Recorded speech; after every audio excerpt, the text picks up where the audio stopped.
Kaip leksikografija susijusi su kitais mokslais? Žinoma, pirmiausia, susijusi su semantika, na ir ypač leksinė. Galima galvoti ir apie sintaksinę semantiką, ir gramatinę semantiką, visos semantikos leksikografija yra svarbios. Taip pat leksikografija susijusi su morfologija. Vadinasi, leksikografui labai svarbu suvokti žodžio struktūrą, tiek morfeminę, tiek darybinę, na ir formas. Galūnės, kur šaknys ir panašus dalykai, nes juos reikės žymėti gramatinėmis pažymomis. Taip pat leksikografams svarbi ir sintaksė, tai yra žodžių junginių ir sakinių mokslas. Tai susiję, žinoma, su vartosenos pavyzdžių pateikimu, kurie turėtų atspindėti žodžių junglumo dėsningumus ir kitus.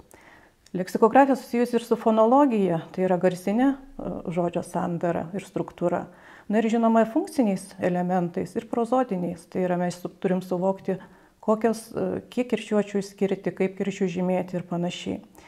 Na ir žinoma, su pragmatika. Tai yra pragmatika ir lygiai tiek pat svarbi leksikografijai, kiek ir sisteminiai dalykai. Dėl to, kad kontekstas labai lemia žodžio vartoseną, o leksikografas turi būtinai parodyti, kaip tas žodis vartojamas įvairiuose kontekstuose.